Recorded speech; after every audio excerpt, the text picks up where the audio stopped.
Hello, everyone, and welcome back to On the Curbs IndyCar Edition podcast. I'm your host, Nate Woods, and I'm joined once again by my co-host, Thiemo Albers-Daly. Thiemo, how we doing? Not too bad, thank you, Mr. Woods. How about yourself? Oh, we're getting by. We were just talking before we started the European style holiday that I'm on currently in the second week of. So Nate is road tripping. got to watch the replay of the race yesterday. Well, did get to see the race. So I've got a new winner this week. A new old winner, A new yes. old winner. Yeah, I And think that would be a great way of putting yes. yeah, what is it now? The 21st 20. consecutive IndyCar season with at least one win from Mr. Scott Dixon. Yeah. I'm a little conflicted about it, to be honest with you, but we'll get into that later when we do our team by team analysis. But I think at the same time, if we had to get a third one, which I'm absolutely up for, by the way. I'm up for a third, a fourth, a fifth, and a sixth as we keep going. I don't want it to stay at two, but I'm glad it was him above all the people because, as you know, and as anyone who's been listening to this podcast knows, I've been trying to get this to happen all season long. And admittedly, I should have maybe been a bit more specific in how I wanted it to happen, but I'll take it. So I'm happy that he's there and he got to do it in front of his family. And I believe, correct me if I'm wrong here, Nate, but was this not the circuit last year where they were introducing the hybrids for the first time and he just had an absolutely piffy of a race, just trundling around at Yes. the back, getting kind of a testing session done because it all kind of went a bit belly up for him. So quite a good turnaround, I think. I think he can be happy with this turnaround for sure. Yes. So um the racecraft on track, I feel like we got a show, but maybe not as exciting as we might have hoped for. It's one of those awkward ones, isn't it? Because you see new race winner, Scott Dixon. You go, what have I potentially missed? Yeah. And then you look at the race in more detail and you go, oh, not an awful lot, as it turns out, which is both a good and a bad thing if you didn't get to catch it live as you didn't. But at the same time, you go, oh, it's baited me in, and I'm expecting something incredible here. And it wasn't a bad race, but it was definitely not the race you'd associate with. We've got our third winner of the year. Yeah. Yeah. When I saw the headlines start popping across my phone while I was lounging at the beach, uh, I'm like, oh, we have a new winner. I'm like, and they're, dramatics on track with Palou. I'm like, oh, this is going to be a great watch. And I think it was. There were some names towards the top of the pylon that we don't normally get to see that were staying at the top of the pylon for the majority of the race. You know, you had what was it? Kiffin Simpson Mm, running up at great weekend for him. great weekend for him, and Marcus Armstrong was running in third at one point, Marcus I Armstrong. I believe, mean, for a Nolan. while, and I was Yeah, Nolan happy for him. Siegel. Nolan Siegel ran in the top five for a good chunk of this race as well, which is not a name that we normally get to highlight in positive ways. So, No, um, normally it gets to Nolan Siegel. I have to cover my ears because I know that you're about to chastise him for something. but yeah, but then we also, not to say this is still par for the course, but it seems like it kind of has been lately. But Team Penske, I mean, with Joseph Newgarden, just kind of just ruining his race before it even gets started. Not that he had a great starting position to begin with, but It seems a personal mission from them at the moment to look at their last weekend and go, how can we make this worse? And somehow they deliver, and everyone else is just collectively head slapping themselves, going, yeah, why are you doing this to yourselves? And there was an interesting piece a colleague of mine wrote this week on how they are essentially just falling apart, how this is the new normal, and that they finally replaced the key management figures that they mhm, uh, parted with at the Indy 500. But it took, what, 5 weeks for them to do that. And, that's a bit too long for a team of your caliber. mhm. And that's not good for morale. That's not good for trying to plug the issues on the driver side of things. And it's, I mean, we'll talk about Penske a bit more in a minute, but it's amusing that the driver that is supposedly on the chopping block is weirdly the one that is doing the best of the three Performing the best. more Yeah. often than not. Yeah. And the golden child is spinning off of his own accord and going, how did he win Indy? How did he win two Indy 500s? Back to back 500s. Yeah. Well, so I saw an interesting stat during the broadcast. They mentioned that this was the third race in a row that Joseph Newgarden had finished 25th or worst. That's the only time in his career that that has happened. Which I still love that about IndyCar as much as it frustrates me because it's such a polite way of saying you've DNF'd a lot of the time. Yeah. We're Yeah. still going to classify and give you a couple of points, but you essentially just been there. Thanks for showing up. Here's your Is consolation your prize of three participation? points. Yeah. Yeah, it's absolutely mind-boggling. I mean, again, we made reference to the start of this season. Now, last year they got off to a rocky start and turned it around, but even if they turned it around now, what good's it going to do them? Yeah. I mean, we look at the points, and we'll talk a little bit more about the points later, but uh Joseph Newgarden is 19th in the points currently. I hadn't looked at the championship standings that far down. Now, if that doesn't Oh, blow your mind, this will. He is only three uh-oh. points ahead of Graham Rahal. Mind is blown. You were correct in your assessment. I And mean, he also was caught up in that opening melee in yeah, well, yeah, mid-Ohio, the and you two of go, them, yeah, oh, oh, oh. yeah. I mean, just uh, the absolute worst season, and it got worse for Penske because on lap 12, uh, Will Power's engine decided to Hmm. throw up a bunch of oil and drop a piston and have a little bit of an engine fire. You know what will blow your mind in return, though? I saw this graphic yesterday and thought that can't be right. He wasn't in it long enough, but apparently he was. The fastest lap award went to Scott McLaughlin, who got on lap three of the race. I did not see that. But I just thought that seems to kind of sum up their weekend and their season in a lot of ways. You're all the Yeah. way down in 23rd after qualifying in 21st, and your team is imploding around you, but you've still got the fastest lap. So, Yeah. kudos claps for that. Yeah. We only had two cautions on the day. Kyle Let's not start that Rasmussen. again. Yeah. We're kind of back to what we kind of maybe what we saw at the beginning of the season where we had these when we say long stretches of green flag, it was races of green flag. But Christian Rasmussen had an incident on track and kind of parked in an inopportune spot off the side of the track, bringing out the caution. But once we got back to green, lap 36, it was hammered down for the rest of the race.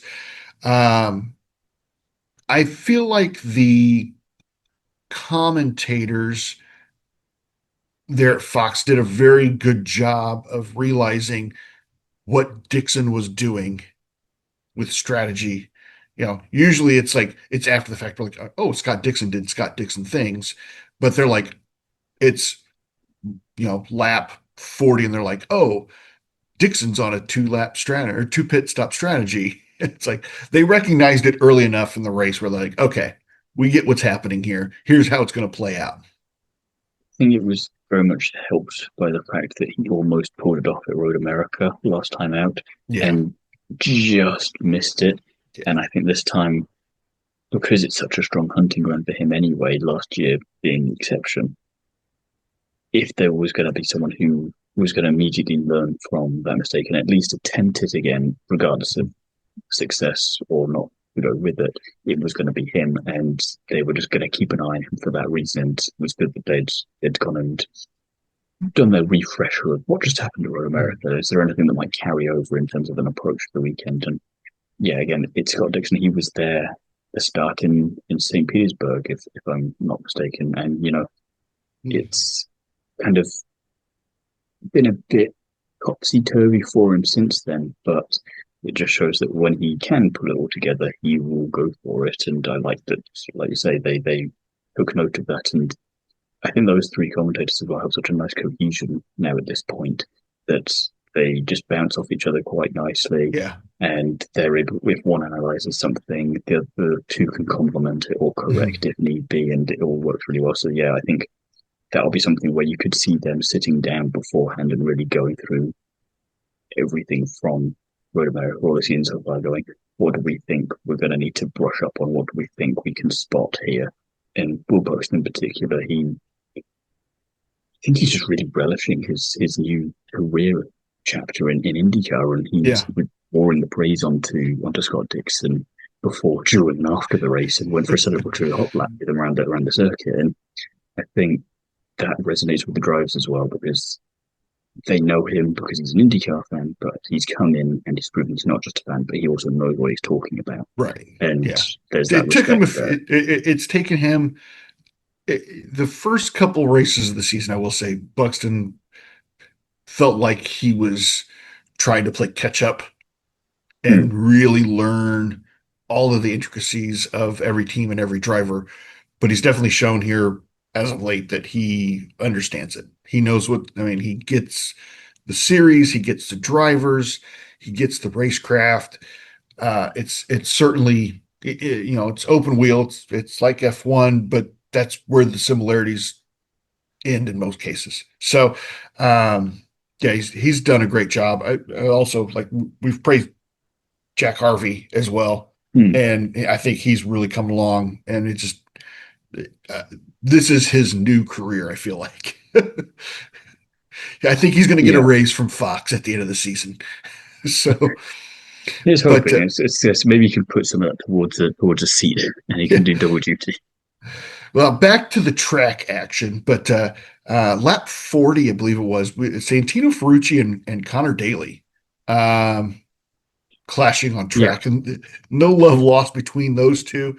I feel like we not see these two together last year? Oh, In you're testing my memory there. I was happy enough with remembering it was Scott Dixon in Mid-Ohio with the hybrid issues. Never mind anything further down the order or further up the order in that was this instance. what race was? As much as I've tried to eliminate from my memory, was it Thermal Club last year that we saw these two together at?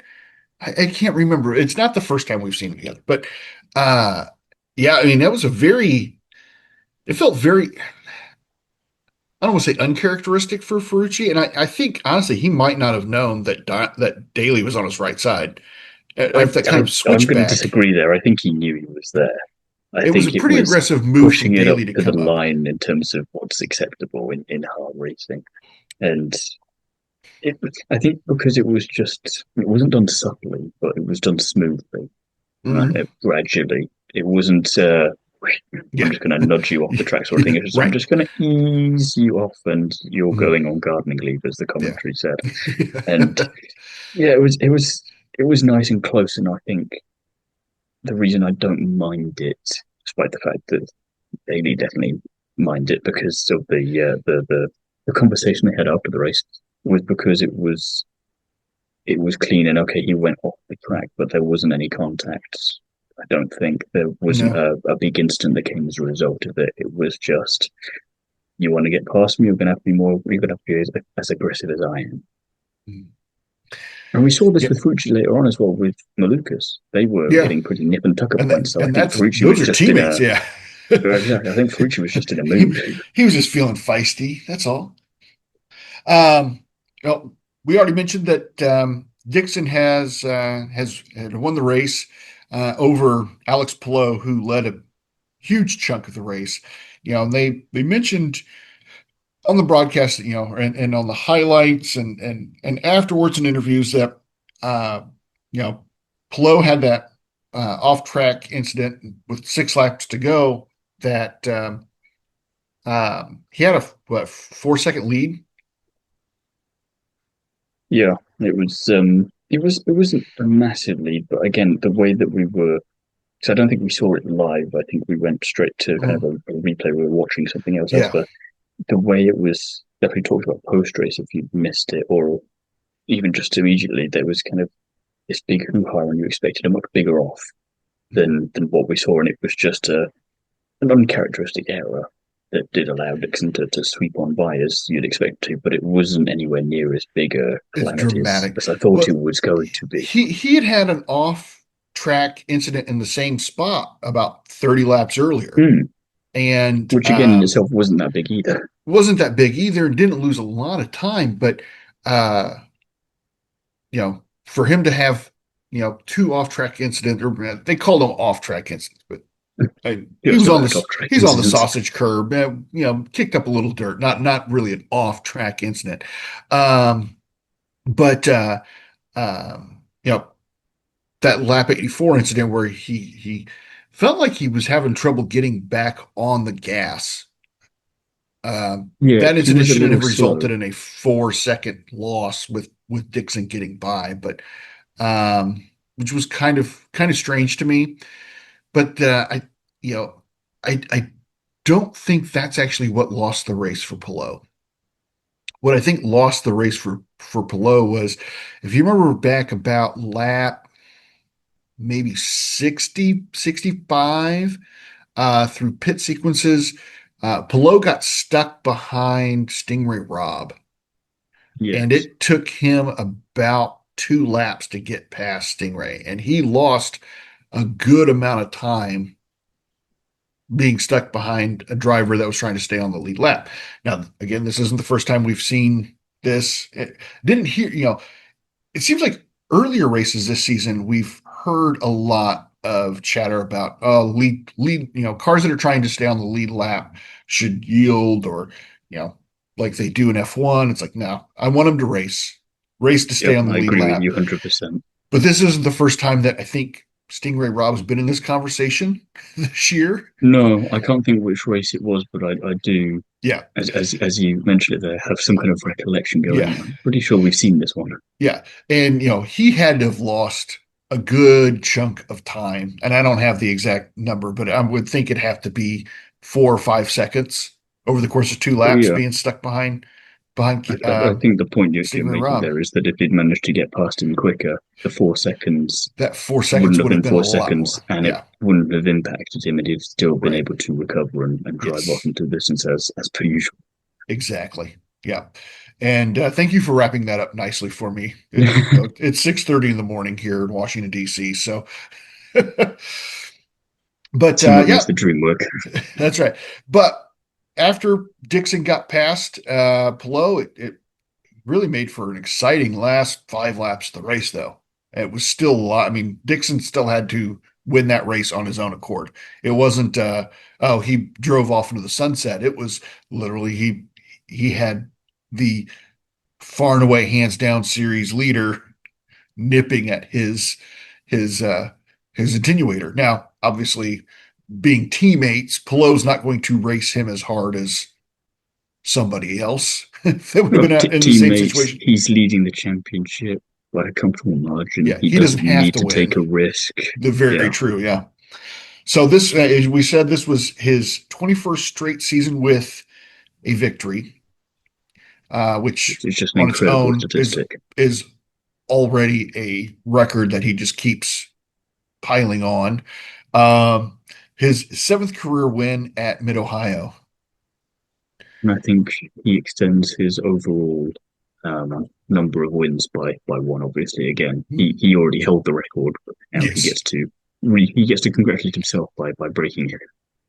Now I have an interesting stat here, that I'm going to bring up, and I'm going to pose this question to you. Okay. Um, Scott Dixon has raced at Mid Ohio 20 times, and you'd mentioned earlier that he had a horrible year last year at Mid Ohio. Mm-hmm. I believe it was was it a last place for him I last year? think it was probably a I, I'm trying to find it real last quick, but place.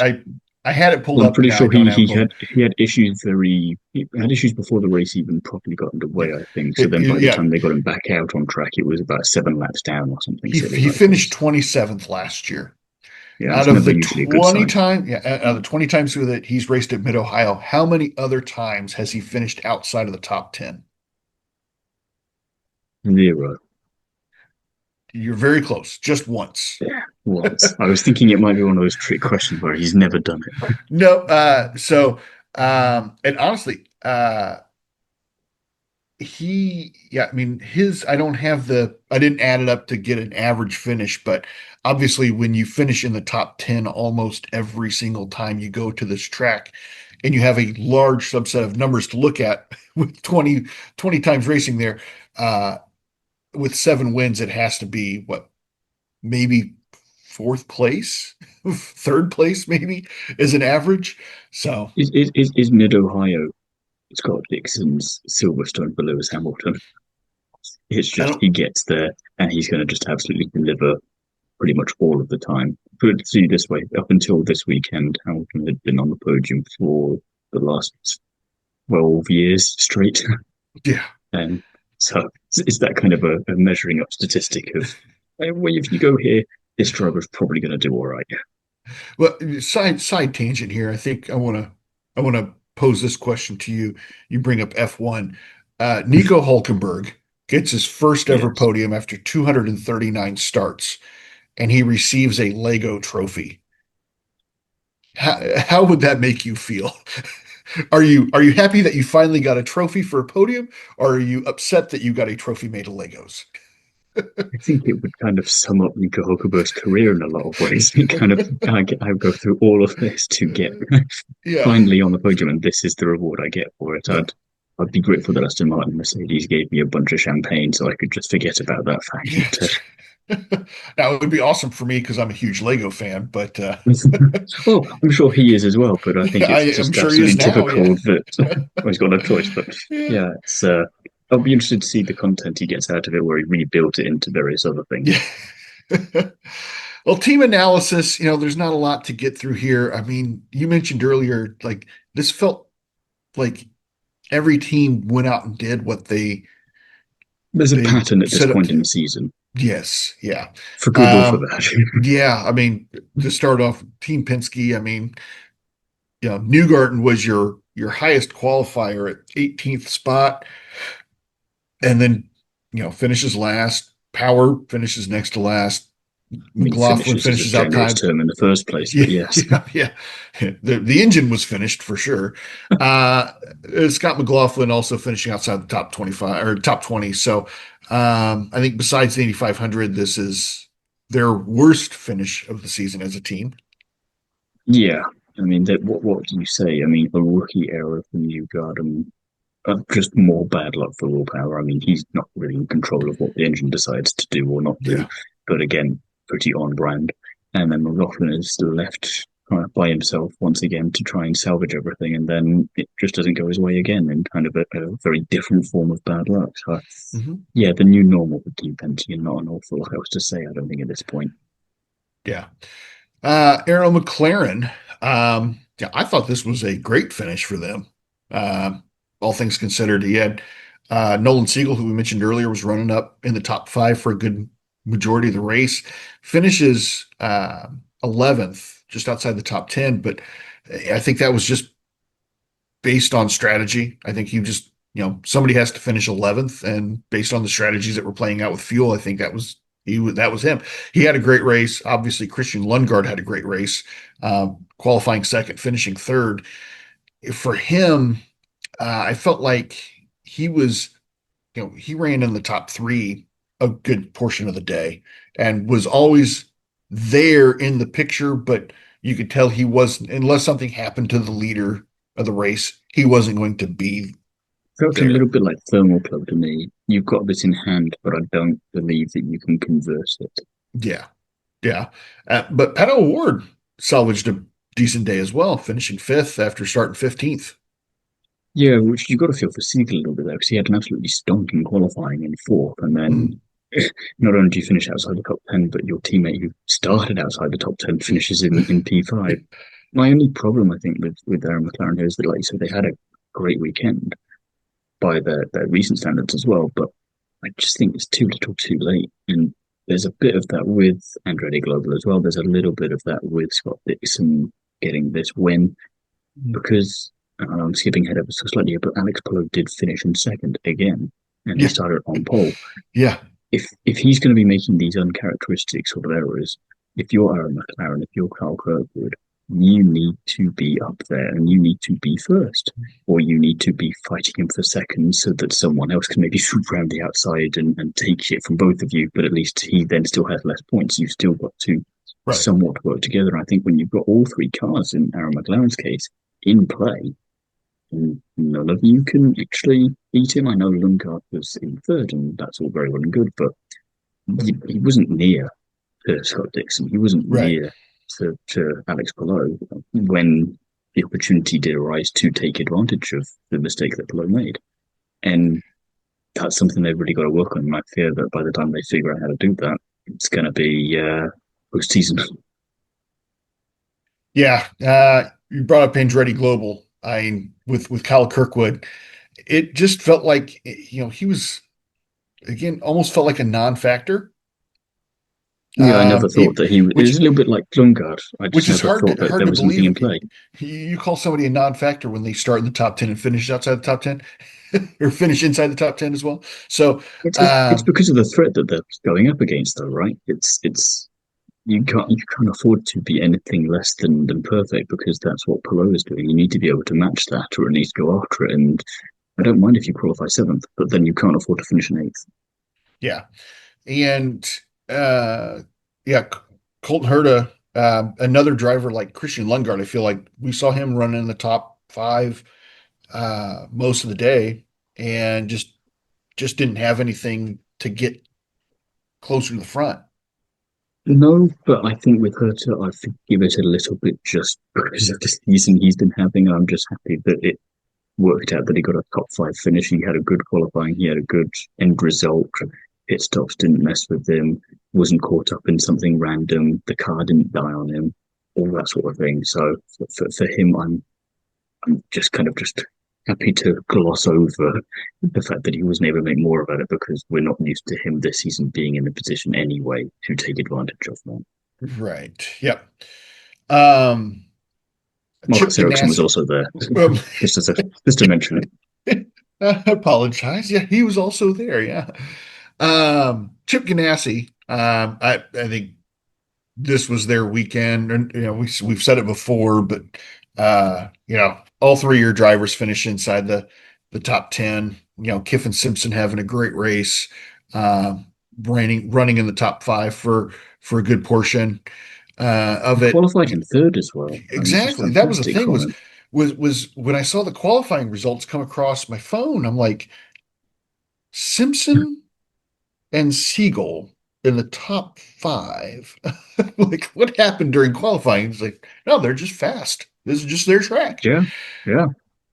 But I think with him, I think he needed that because, as we keep saying, he's got these two absolutely outstanding teammates, and that's going to be difficult to measure yourself against, especially from the outside when others are looking in. And this is the kind of performance he needs. I don't mhm. mind that he slipped back down to 10th because Yeah, I don't either. it shows that marked improvement that we've been talking about with him and other drivers across the Yeah, season.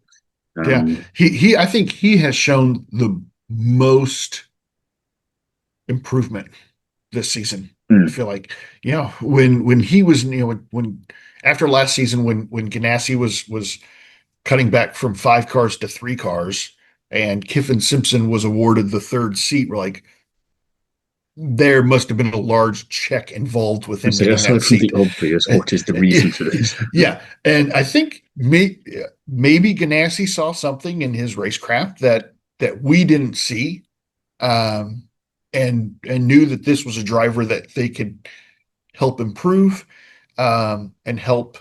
I'm not saying that he is. I mean, he's obviously already with the team, but at some point, Dixon needs to retire. You know, Does he? does he? Maybe he could be like an A.J. Foyt and just keep racing into his 50s. But um, you got to develop a strong driver to take that kind of second seat role, behind your series champion Palou. Mm.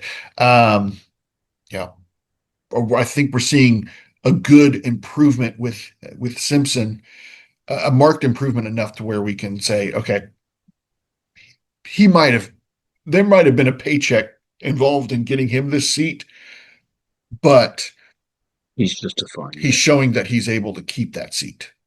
I mean, And I think for me, Chip Ganassi is a little bit like Red Bull, for want of a comparison. You need someone to back up Max Verstappen, not mhm, necessarily beat them, because you know that's going to be a very high ask to set for someone. But I think you then need to make sure that whoever you put next to him, you develop and you don't just go, well, they're not doing what I need them to do, so I'm going to yeah, swap them out immediately and do what Red Bull have been doing. Whereas with Ganassi, they've gone, okay, we'll give him the season, we'll make sure we throw everything at him, we'll use his own money maybe to invest back into him to give him what he needs to develop. And it's working out really well for them so far. And I think that's how yeah, you get a contract extension for next year too, because if there's one team that I'd kind of like to stay as it is, because why would you want to rock that boat?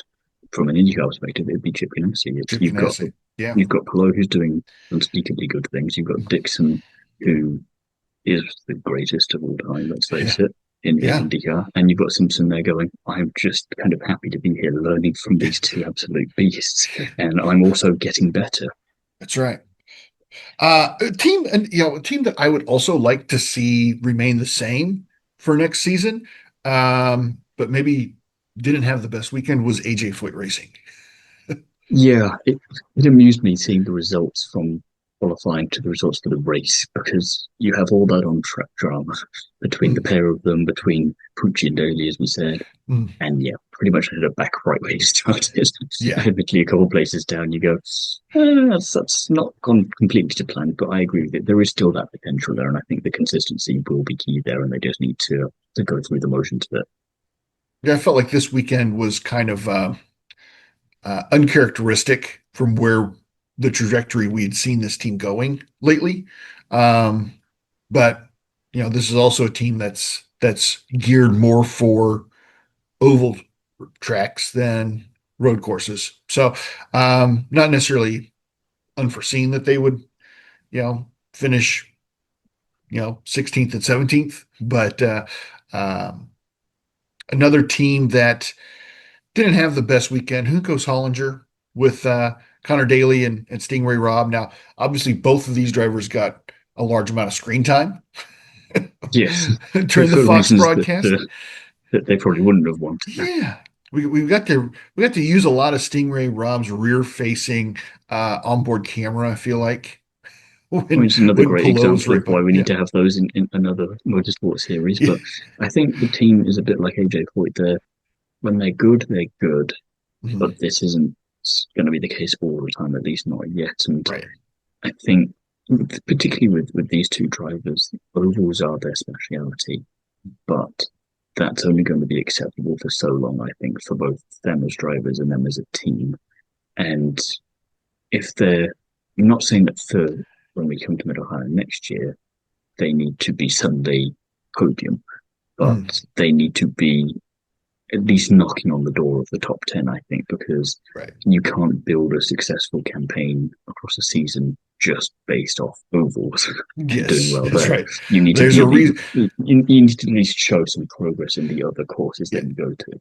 There's a reason why we have four different courses in IndyCar. You have Mm-hmm. ovals, super speedways, street courses, and road courses, and that's so you have to master all four in order And if you to prefer the win. ovals, then that's great.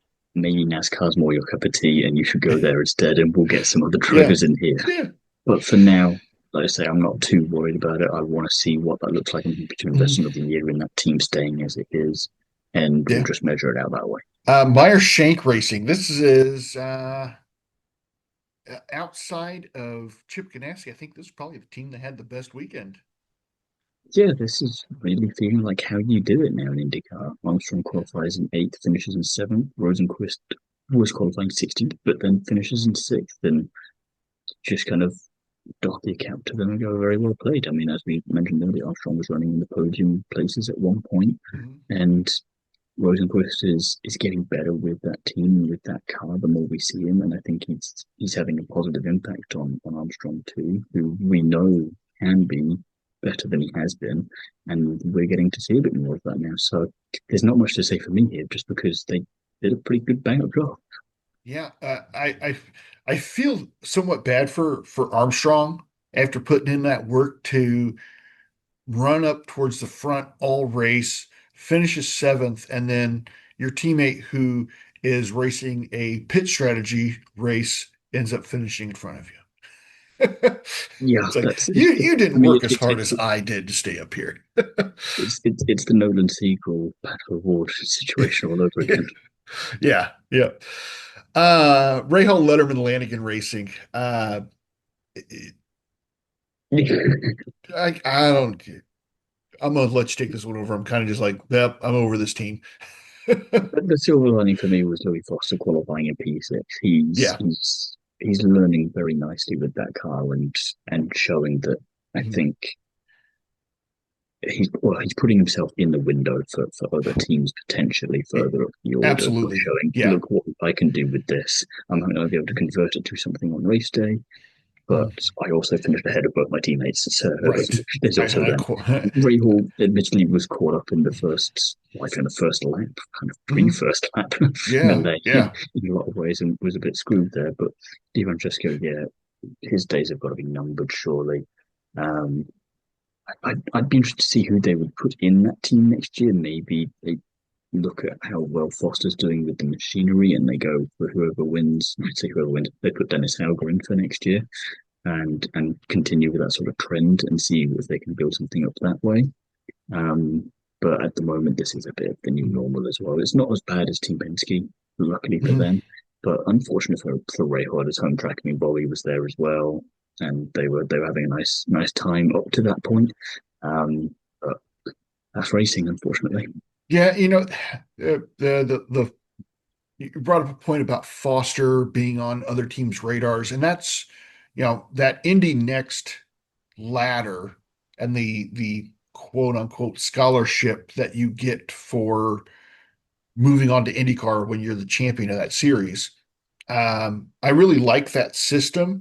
And we're seeing, here lately, we've seen several drivers that have been able to take that and that scholarship, we'll call it, that $1 million prize that they can take to an IndyCar team and uh, I'm always we're seeing reminded that of platform that work. whole platform of I did it all by myself with the small loan of $1 million.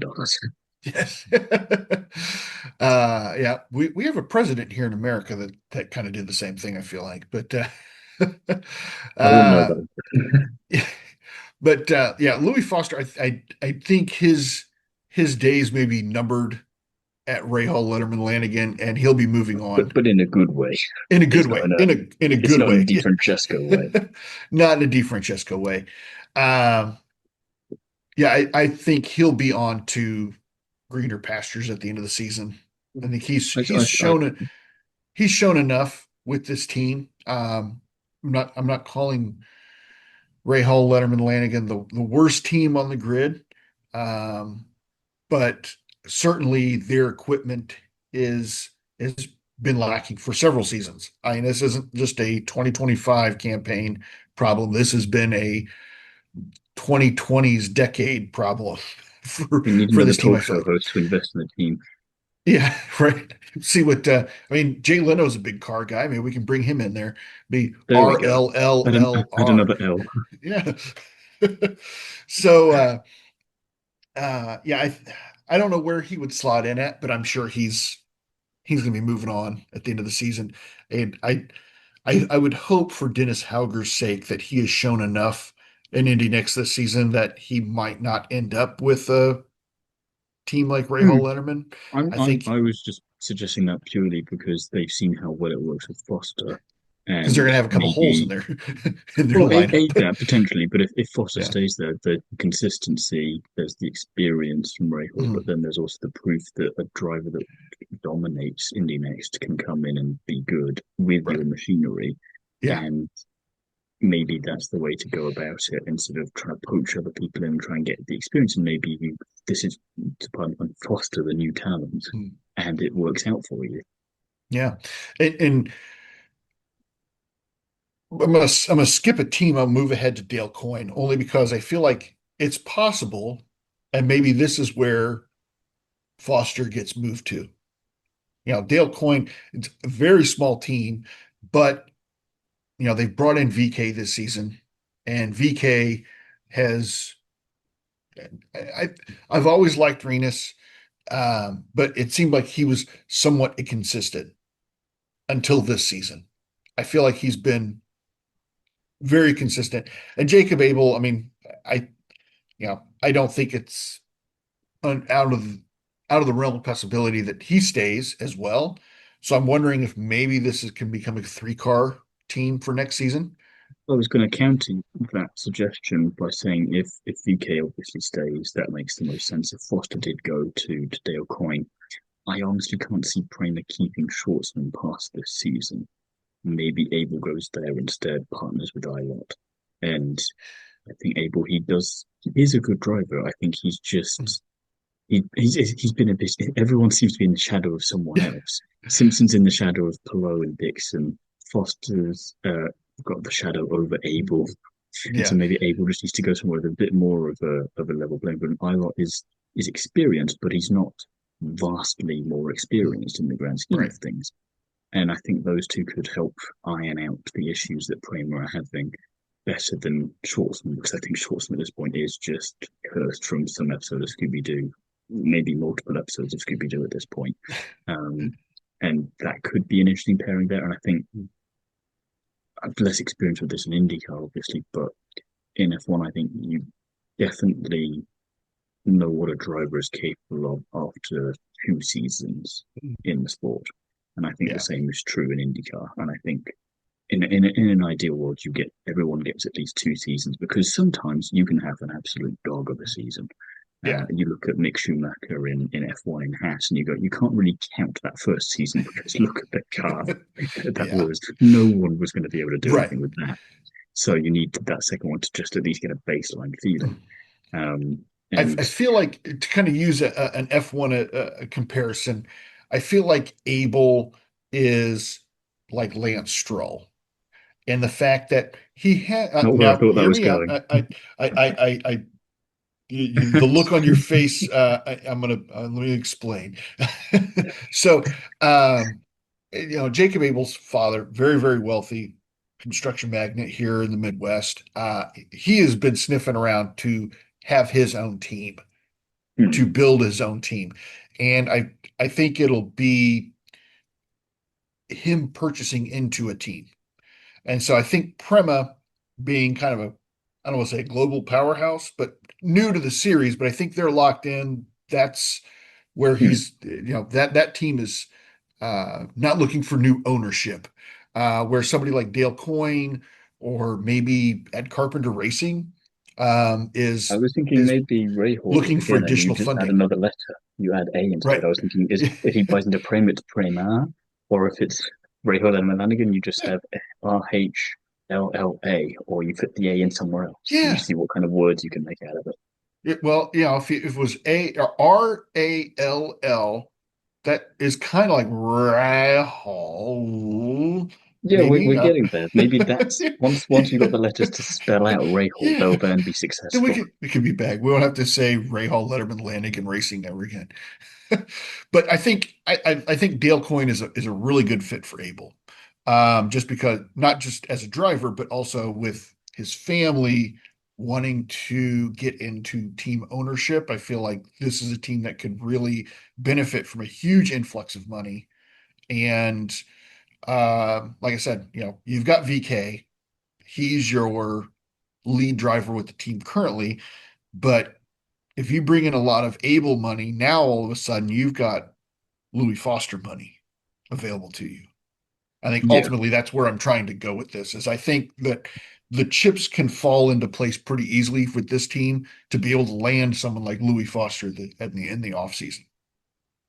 yeah, and I think for those smaller teams who get to a point where you're a little bit like A.J Foyt in terms of having that really strong driver lineup, and then you just invest in that for 3 years again, because it's been 2 seconds since we had an F1 comparison. You do what Williams are doing, and you've got two really strong drivers there, and you go, "That's the lineup we want to keep." Now we've got to deal with the rest of it, but we've got that bit in place so that even without the best machinery, we're going to be able to get the most out of it. Yeah. Now, if we were really going to make a uh, Armstrong or a Lance Stroll comparison, uh, we'd have to bring in someone like Helio Castroneves to this team as like the elder statesman, Fernando Alonso. I mean, I'm not against it. I'm not either. I would be there for it. Where's But to come? that was a great tangent we had there. I love that. Kind of already speculating what the silly season is going to hold for us on where drivers are going to land. But back to it. I mean, Rinus VeeKay finished ninth Yeah, after after a starting in absolutely 26th. horrible qualifying. Yeah, and Jacob Abel, qualified 25th, finished 22nd on the lead lap. You know, that's a Take it. good. I mean, yeah, take it, take it. He's I'll not the put it to you strongest on like road this: course though. what will make him feel better? He finished on the lead lap in a race where Scott Dixon and Alex Palou were the two out front. Yuki Mm, Tsunoda was the only driver to finish a lap behind first place in Silverstone in a Red mm, Bull in a top car. So if he can do that in a Dale Coyne or Yuki yeah. Kanaan Red Bull, that's cause for celebration, I think, for him. I have a whole other idea on Red Bull. They picked the wrong We'll do driver. that separately. I know Yuki Tsunoda is a popular driver and a lot of people really like him, but they should have picked Hajar. I'm sorry. That's who they should have put in there. But anyway, I digress. So, Ed Carpenter Racing, kind of a, Rasmussen, had his incident and finished 25th. Rossi qualified 12th, finished 15th. It was just kind of a, you know, keep your head down, don't get into trouble kind of day for him. You wrote on the notes that you expected more. I can I understand did. that mindset, but I think it's also testament to the drivers in that team that you expected more because the team is not one we expect more from, if that makes Mhm. sense. The drivers Yeah. are and what they've been able to do. So I'm not surprised that we had a race like this because prior to the start of the season, it's Mhm. maybe what we would have thought, but it's nice to be disappointed, if that makes sense. It does. It does make some sense. Yeah. And then finally wrap it up. Prema. I think we both had in the show notes here. We had, Callum Ilott called out for, you know, running a decent day. Um, Even after his first lap incident, he had off track, but qualified 24th, finished 13th, and then Schwartzman was running with them for a good period in the day, but finished just outside the top 20 with 21st place finish. Not much. I don't think there's much to say with Prema. I think, No, just nice to see Ilott kind of getting to grips a bit more with the car. It's not every mm, weekend, but it's happening more often yeah, than not. I feel like with him yeah, at least. Schwartzman will just have there'll be an autopsy post season, and we'll yeah, figure it out then. yeah. So our hot, not, and hard luck this week. I think this one was pretty easy. I think we actually agreed on a couple of these. For me, the hot team was Ganassi. I mean, you Yeah, put Simpson to the mix with a top 10, and then your other two drivers you finished in 1, 2. Even with Palou uncharacteristically having an incident on track, that's if, still a if hot his team. bad day is Still still hot. second, it's not that bad, really, is it? That's right. You If know, you're gonna have a bad day, I mean, you look at how bad of a day Penske had. yeah, yeah, yeah. That's fair. I think all of our choices here, aside from the hard luck award, they've complemented one another. If it wasn't one, we'd have chosen the other. So Yeah, so if you hadn't yeah, gone for Ganassi, you'd have gone for mine, which was Meyer Shank Racing, because yes. it's just nice to see this team that I don't want to say they're like Carpenter or Dale Coyne, but it's kind of the closest thing I can think of in terms of I'm not expecting or used to them being this consistently good. So credit where it's due when they just kind of quietly go about it and achieve it. So Mhm. thumbs up from me. Yeah. Uh, Meyer Shank, I think you're right. After Ganassi, that was the team that had the best day overall. A team that did not have such a hot day. I think Yeah. to avoid picking the same people Well, mine's For very you and I picking easy, the same and we don't people. need to go Yeah, into it. yeah. Team Penske is who you chose, for obvious reasons. Yeah, Um, I I'm intrigued wanted to with pick yours Team though. Penske. Um, s like I said, A.J Foyt Racing.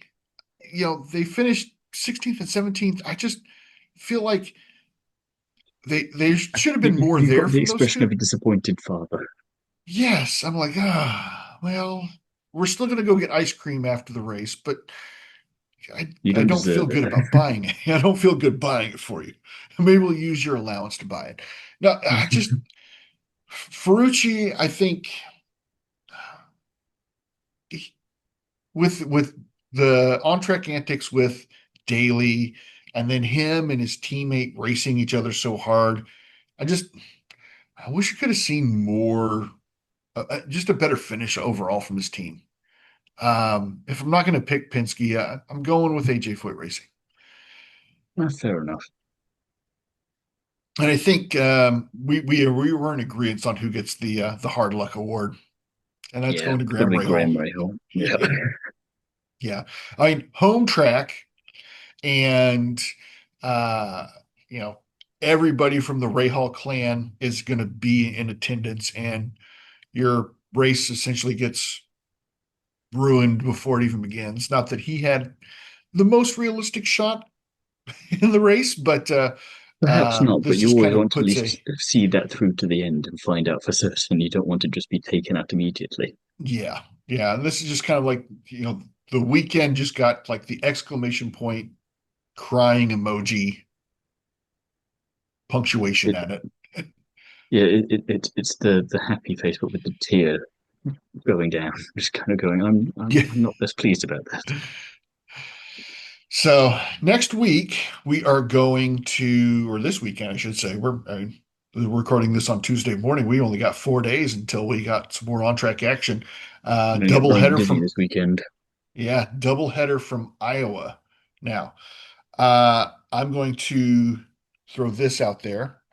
We have both given Penske a very hard time lately, but Deservedly so. they have won the last four races held in Iowa.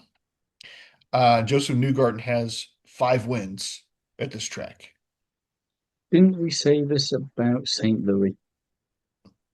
We did. I mean, admittedly, that wasn't his fault, We did. We did. but I'm just Um, going off the luck that they seem to have on top of their atrocious performances. yeah. You had mentioned turning it around, but Yeah, not like that in terms of going the wrong way around the track. is this going to be do you think this is going to be a good weekend or a bad weekend for Penske? Let's just for the team in general. They got I'm two happy to be chances. proven wrong, but I don't think it's going to be a good weekend. I think they're just going to compound the interest that they've been having and just take it to the bank and go, please write this off. And they'll go, no, you owe us more money now. I am going to disagree with you on that. I I hope think you're right. I think we're gonna be recording in another week, and this is gonna be like the Indy 500 last year, where we're gonna see Penske 1, 2, 3 in a race.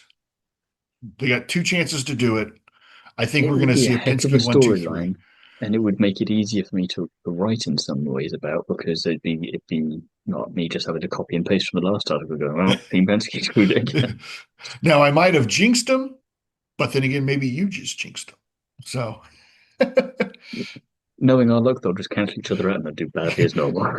we're going to finish 13th, 14th, and 17th, both races. You said back to back to back. You didn't say in which position. Yeah, that's true. Yeah. So, Yeah. but we will be back next week with another episode. Like was mentioned, we've got the doubleheader coming to us from Iowa this weekend. First race is Saturday, July 12th. Check local listings. It's 5 p.m. On Saturday here in Eastern Time Zone. And then another race on Sunday. But we'll be back with all the action. Thiemo, appreciate you coming on again and co-hosting with us. And we will see everybody next week.